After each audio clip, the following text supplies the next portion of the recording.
you know. I think you should ask me at some point what I'm wearing to this ball tonight, because I ain't got a... Hello and welcome back to Widowed AF. You're here with Rosie Gill-Moss and my alive husband, Jonathan Gill-Moss. Hello, everybody.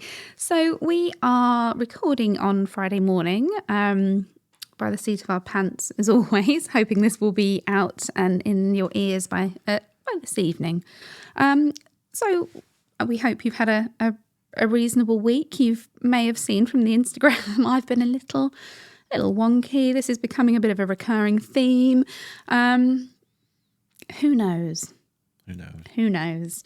But the patches are on, and I'm sleeping a little bit better.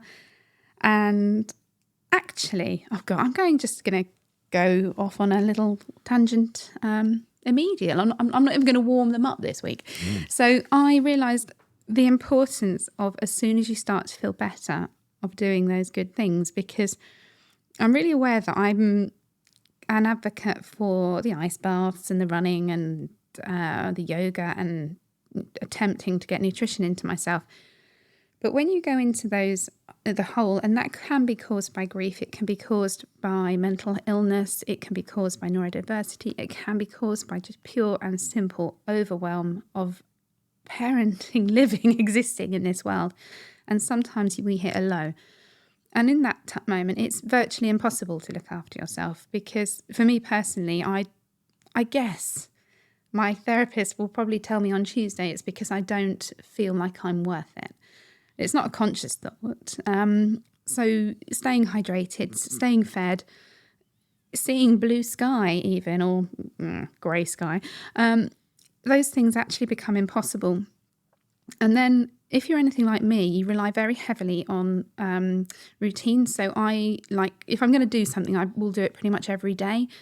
And that way it becomes part of my routine. So if I have 2 or 3 days where I'm not able to do these things, it then starts to slide, and I perhaps don't do it as religiously, or I think, oh God, that run's going to hurt. And so, really rambling, I know, but I got in the ice, I walked the dog. I haven't gone to running yet because I also have a bad back at the moment, but I got into the ice bath and I meditated, and yesterday was a better day. And today, similar thing, I've walked the dog, I've had an ice bath, I've had a smoothie, and now I'm sitting doing the job that I absolutely adore with the man I adore. So I'm crawling back out again, but I guess it may seem sometimes like I'm able to do those things every day, and I really wanted you to know that I'm not.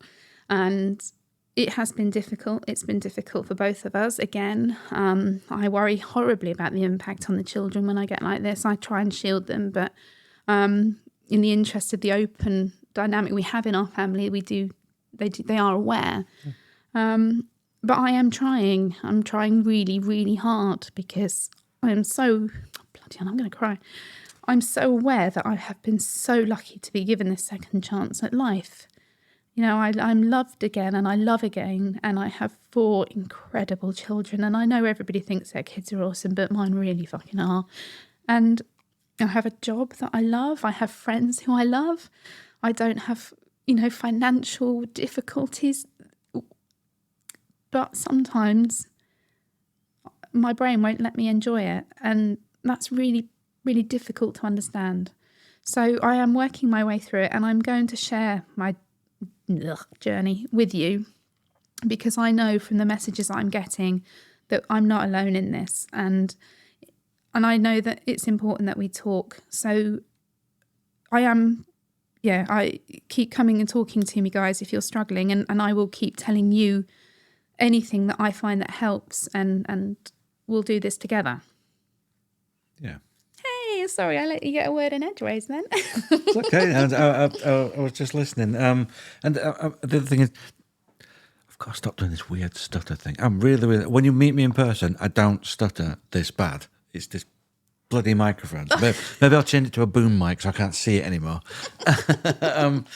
But it's the one thing. It's the Chumbawamba song. It's the Rocky's thing. It's not. Get knocked down. Yeah, it's not how hard you went down. It's how quickly you get yourself back up and carry on walking down this path.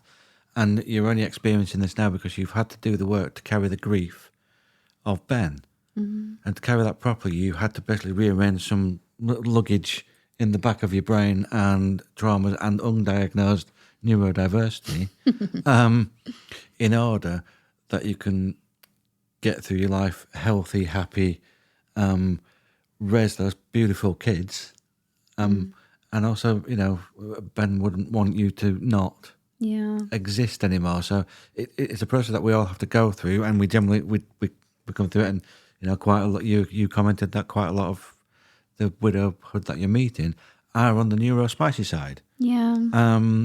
And it was. I'm sorry, I've forgotten your name. Which one? Give context. She's a life coach. Emma? But your handle name is different to your actual name. Rainbow hunting? Rainbow hunting, yes. Emma Gray. Yes, Emma Gray. I didn't think it was Emma. I am so sorry. But anyway, I am the worst with names. Don't take it personally, Emma. She said in her interview, I just couldn't do it anymore. Yeah, you can't hide it anymore. And all that's happening right now is you're going through the process of figuring out, what this thing is, that's this shadow that's followed you around your entire life. You're turning around and you're confronting it, and it's scary, it's horrible, and I don't like to see you in that state. You don't like to be in that state. We are open with the children because they need to see that mental health, but then there's a recovery path, and the person has to come and do it. And I think that is a valuable lesson for any child to learn. They are protected. They don't see the worst of it. You don't hide away. You go to the bedroom, and we treat it like you've got a migraine. Yeah, they're told that I have a migraine when it's really bad. And you're so right. I mean, you have to explain it in an age-appropriate way. Of course you do. But they are a compassionate bunch. I mean, most of the time. Sometimes you could have a leg hanging off and they would still ask you what was for dinner, or could they have a snack? Yeah, snacky snack. Yeah, but that's the children. The children, and I mean, the thing is, as far as I'm concerned, they've all had the worst thing that could ever happen to them. Yeah, has already happened. Well, let's show them what's happening with me and you, because I went down with PTSD after my ICU stint, and they saw my entire framework collapse and then rebuild back again. Yeah. And they literally had to see you learn to walk again. So they've seen the physical and the mental work that has to be done in order to heal physically or mentally.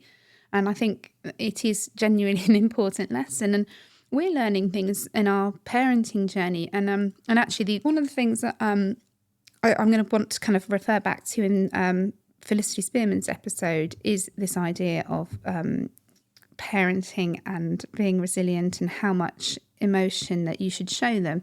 And unrelated to this, we've sort of having to rethink our parenting. We're constantly tweaking it, aren't we? And trying different things, because when you're the term we would use is you don't have a fuse. You've got no fuse. You're quick to anger, quick to flare, and that can be a kind of neurospicy thing, but it's also a parenting thing, right? And now we're learning that we don't want to pile anger onto the kids, which creates shame. And it's that you talk about them having been through the worst possible thing, so we don't want to harm them any further. But God, that sounds brutal. But I mean, we don't want them to be sort of psychologically damaged by seeing us in distress. I've always felt that they need me to be strong. There was nobody else. They have you, which I am so grateful for. And I'm so aware that many of you don't have this. And my deepest sympathies to you, because I don't know how. Well, I guess I didn't allow myself to do it. I think it's because I feel safe enough now, perhaps. Yeah, but also, can we clear up this fallacy? The one thing that I have learnt now is you can't protect them from everything. They have to see real life and see that actually there is always a recovery. There is always a calm after the storm. They have to, they have to be upset and then not be upset, but they're still going to clean the room. They will see that, it does stress me when you get knocked down, and my views might disappear. So I might be a little bit more upset. And I got quite upset in front of Holly, and I felt quite bad about it. But then later on, I went to give her a cuddle. I said, "I'm really sorry. I shouldn't have gone that." But I had to let that emotion out because it was going to build to anger, and that wasn't fair for anybody. Yeah. So I just got back from the school run. I just put my hood up and just said, "Let's get out of the car, please." Yeah. And then once I calmed down and I was back in the room, I had a chat with her. And she gets it. She's like, it's fine. I understand. Yeah, and I'm the same. And actually, it's something my therapist said, and I may have mentioned this on this before, but anyway, unlike me to repeat myself. And she said something along the lines of, "I know that you're worried about fucking up your kids, but I want to tell you, you already have." And I looked at her with kind of like horror. She said, "Every parent will have done something that the child will remember but is negative. You could not be the perfect parent."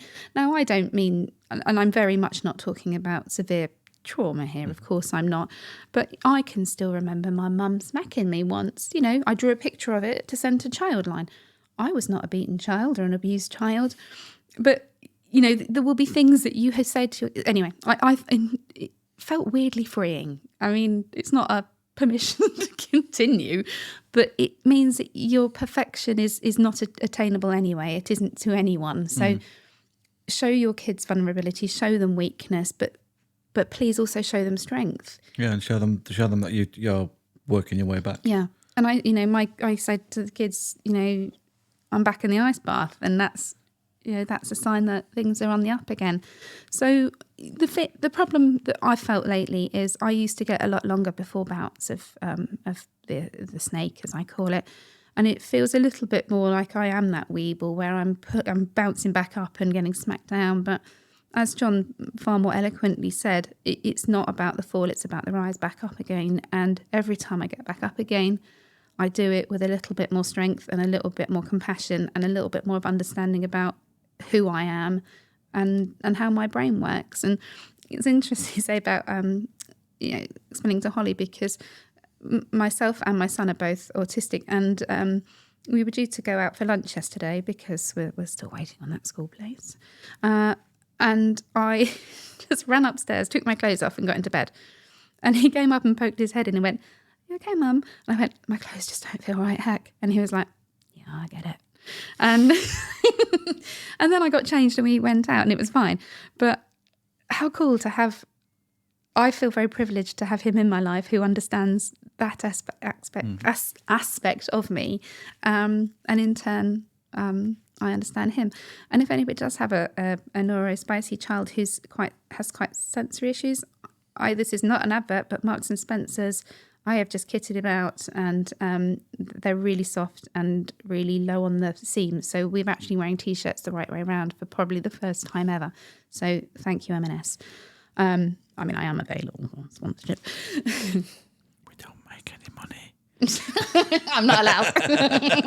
I'm joking. We're not begging. We will not do the Patreon. Don't worry. No. Right. So I hinted at Felicity's episode. So as always, I'll say if you haven't listened, you absolutely should. It was another wonderful episode. I really liked Felicity. I really, really liked her, and we have stayed in touch. And her episode bore a lot of similarities to Steph May Hill's situation. Yeah. Both of them lost their husbands, their big, strong, powerful husbands, suddenly and terrifyingly. Poor Felicity had the other extra complication that it was abroad, so she had to have his body brought back. And she talks about sitting on the plane behind an empty seat, and that's given me the goosebumps, actually. Mm-hmm. And seeing a stranger that bore a resemblance to him, and just for that split second thinking he was there. I hate that. Yeah. It doesn't happen as frequently anymore, but it used to be horrible. Yeah, it does. And I found Ben's brother, one of his brothers, very difficult to look at for quite some time. And things... I mean, we're going to play you a clip here, actually, because lots of our guests talk about the weird and sometimes wonderful, but sometimes very not wonderful things people will say to you in early grief. I'm going to let Felicity tell you this herself. This woman just looked at me and was like, was there nothing you could have done? And I thought, genuinely, I'm speechless. And I just responded with my sarcasm because that's how I am. Good. And I just said, I just thought I'd see how it played out. And I was like, nice to see you anyway. Grab the dog and off we go. Good for you. I love that response. That's brilliant. So, yeah, essentially, somebody asked her whether she just sat and watched while her husband died. And I really like the fact that she flipped back a kind of dark, humoured response because, I mean, the stupidity of people. I've spoken about, somebody telling me that I was young and attractive and I would meet somebody at Ben's funeral. As it happens, I did, but not at the funeral. I might add, not at the funeral. That's not a good place. We didn't even know each other then. I think I'd not even come into the club then. No. I was on my way, but no, you weren't a fully fledged member then. But yeah. Black humour. We did say black humour. This is black humour. Compose myself. And she talks again about this being consumed by whether you're doing the right or wrong thing and what people think, and like living in a film or a book or a TV drama. And I've found that really, really relatable. And I'm sure so many of our listeners do as well. Me too. Yeah. Me too. From the male side of the perspective, you have it as well. What's he doing? What's he Well, I mean, you've said before about your mother-in-law. I mean, because we have new listeners. I did an article in a magazine because I was trying to raise money for Holding on Letting Go. Incidentally, we're attending their ball tonight. So, have you decided what you're wearing yet? No. I've got 2 dresses arriving at some point today. You did ask me to ask you. I've got 2 dresses arriving at some point today. Don't worry, this is how I operate. There'll be lots of throwing of clothes around the room, and something will be pulled out the bag at the last minute, probably from the back of my wardrobe. Sorry. And so John's mother-in-law, so Sarah's mum, was in the car with him, and she bought this magazine, and she was sort of flicking through, and she said, "Oh, Jonathan, there's a woman in here who lost her husband," and you had a very, well, you tell the story. It was which part is when she. I sort of didn't comment at that point because we just started to sit quietly. Yeah, we just had to sit. Just started talking to each other, so we weren't public, so to speak. And then I was out with my brother-in-law's. I think it was his 40th birthday, and we were texting each other. Mm-hmm. Nothing lewd. No, we weren't romantically entwined at that point. Yeah, you sent me a photo of. I think Tabs was on your knee, and it was like 9 o'clock, and you went, "Oh, look who's here!" And I got a photo of you and Tabs. And I could feel someone over my shoulder. And I looked, and there's my mother-in-law. Who's that? Who's that? And I just went, well, none of your business, if I'm honest. And I got a bit precious because I was like, that's my private phone. It's got nothing to do with you. And it wasn't long after we did start to form a relationship. And I just said to Rose, I'm going to take them both out because she's getting all tarot cardy. Saying, "Oh, I read this article, and I saw a photo, and this, that, and other." So to stop any rumour mills that I perceived might be happening, we went out and had some dinner, and I just explained, we'd met, we got on, we were just seeing what happened, and that was that. And then that was a long time ago, and now we're just one big happy blended family. I was having a WhatsApp chat with Sarah's mum yesterday. It's her birthday on Monday. We are very lucky that we have this incredible relationship with both sides of the in-laws.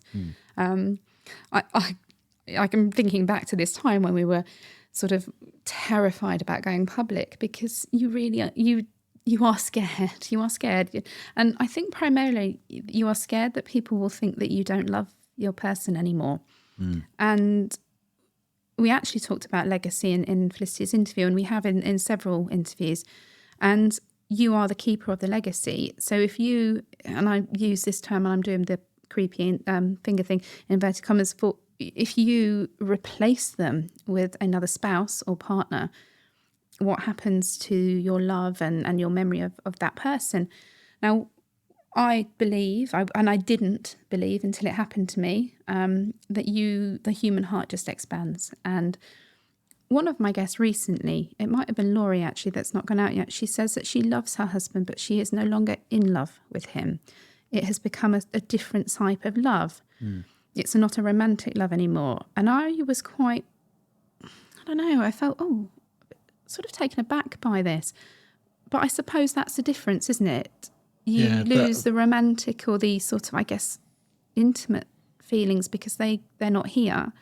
But also, and it kind of feels creepy to go into talking about children from that segue, but you use the second child analogy. You know, the love for your first child doesn't disappear, but it just grows. So I still love Ben. That hasn't diminished. I have no negative feelings towards him, other than finding the fag packet. But he isn't coming back. And for me to put all of my romantic and intimate and, love into a memory would be such a waste of all that. It was powerful and wonderful emotions. So yeah, we were terrified. We were terrified of what people would say.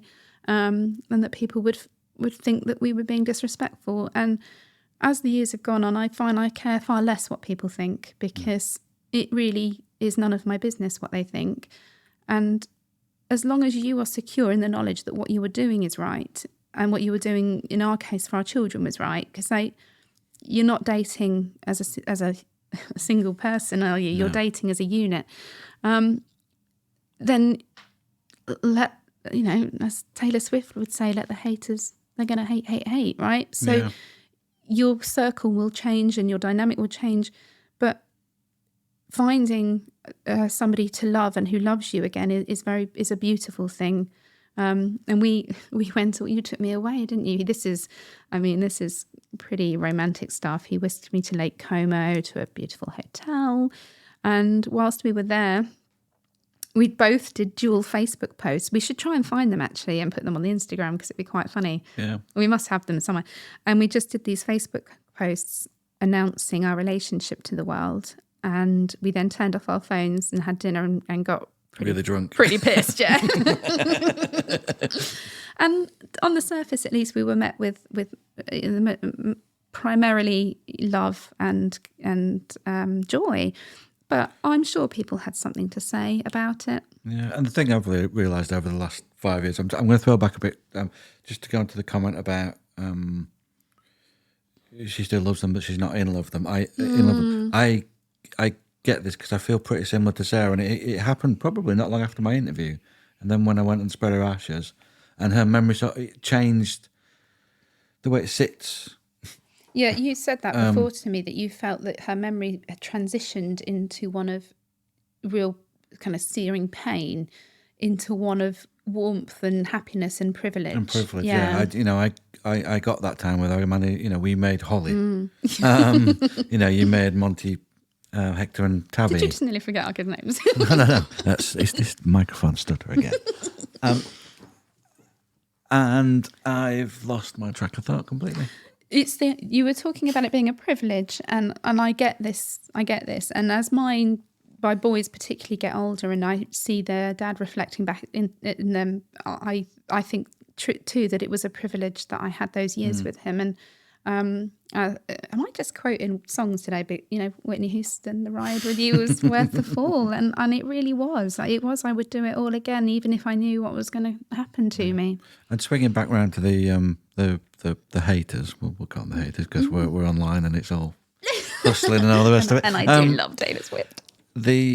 If you get to your point where you're just spitting, I think I do the 3 H's with the kids, don't I? Yeah. You got to be helpful, healthy, and happy. And for those 3, and you can't go far wrong. So if you're doing those 3 and people are still giving you hate, you don't need them in your life. They're bad for you. Yeah. So surround yourself with the people that care about you, love you, that you love back, and you've got a little unit. Everyone else, fuck them. Yeah, and I also, playing devil's advocate, I also think that perhaps is something to be, it's like couple friends that disappear. I suppose, no, it's not right, and they should make more of an effort because your loss is way more significant than theirs. But when you've got maybe a friend who's lost their best friend, and they find it very difficult to form a relationship with a new partner, or I guess maybe I don't know, maybe the relationship that you have with the couple friends sort of will naturally dissipate because it was based on a completely different dynamic. And sometimes that happens, and it doesn't always have to be messy and horrible and painful. I've got some friends that I really don't see very often anymore, and one of these couples we spent every New Year together with the whole time that we lived near each other. So, but there's no animosity. We've drifted and we check in with each other. But I now have that sort of relationship with friends locally. Things they change. Dynamics change, and it's a good thing. It's not a bad thing. It's a natural thing. But you got to work your way to be happy. Yeah, and then healthy, and then. And it's kind of like we say to the kids as well. Your friends should make you happy, but you should also make them happy. Yeah. And whilst it's not a transactional relationship per se, if your friends should bring you joy, and you should bring them joy, as well as being there for the tougher times. Yeah. Because that's what friendship is, isn't it? And they ebb and flow. One of my best friends in the whole wide world, whose wedding we went to in Greece, hello Laura, sometimes I can go weeks without texting her because we're both neurodivergent and out of sight, out of mind, right? Yeah.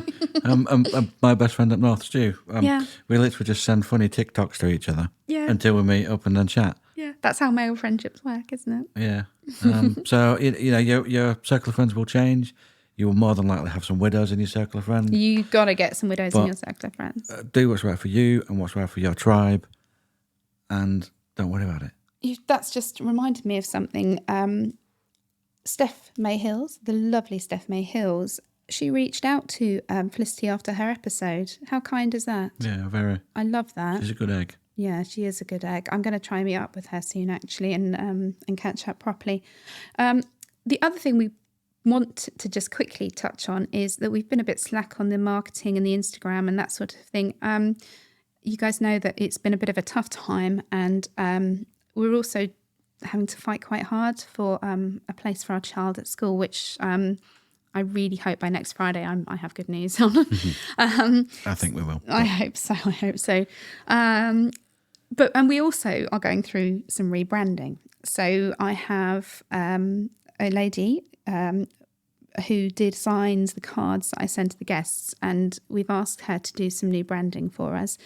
And we're kind of excited to do everything with that, really. So we're sort of holding back. But hopefully soon I will be able to give you at least a sneak preview of what we're looking for. If you were invited to the WAF Woodstock, then you'll have a general idea of the look we're going for. But yeah, I do apologise, and I want to personally apologise to both Felicity and to Emma because we didn't get clips out for your episodes. We were drowning over here. So they're going up today, and it hasn't affected the download figures. I will let you know you have been listened to just as much as you would have been otherwise. And also just a little bit of inside news. I'm planning out we're going to move to a proper website. Mm-hmm. It's going to obviously have all the episodes on, but we're in the 60s now. So I need to categorise a bit more so you guys can have a search around, and, because you probably want to find stories that are similar to your story. Mm-hmm. To, that seems to be the, what people are really engaging with is someone's a similar story to mine and they can connect with it. So I want to make aware that you can find that easy. We're going to be writing things up. We're going to bring in all the resources in, and there will be a store, but it won't be a pushy store. So the new branding is quite something special. So we're going to make pin badges, T-shirts, that sort of thing. Yeah, we're going to give you guys the opportunity to kind of buy into the brand. We're going to make it affordable. We're not after your cash. We got to sell the stuff to you, but it's going to be nice, and I'm going to personally curate it. So actually that's putting my... So if you hate it, I designed it, so be kind. But yeah, we've got quite a few things coming up in the pipeline, one of which is a new podcast channel, which is currently called Rosie FM, which will be coming to your ears fairly soon, where I'm going to be discussing topics other than grief. So just will give me the opportunity to talk about issues that are really important to me, things like women's health, neurodiversity, parenting neurodivergent kids, eating disorders. I suffered with bulimia for a long time. And also parenting. Like people I seem to be interested in how we manage to parent a blended and fairly large family. So I hope that you'll be interested in hearing this. I'm going to start to tentatively put some things out, and we're just going to see where we land. And the other thing is we're going to have to do TikTok. So be warned, we're coming. But we're not dancing. He doesn't think we're dancing. We're not dancing. It's not happening. He doesn't think we're dancing. Not. We're going to line dancing classes. Anyway, I'll leave you with that image of John and I do-si-doing in cowboy, do-si-doing in our cowboy boots. I'm not in cowboy boots. It's happening. And we will love you and leave you for today. We'll be joining you on Monday with an episode with a wonderful woman from John's hometown, Barnsley. Lots of love to you all. Take care of yourselves, and we will be back with you on Monday. Bye-bye.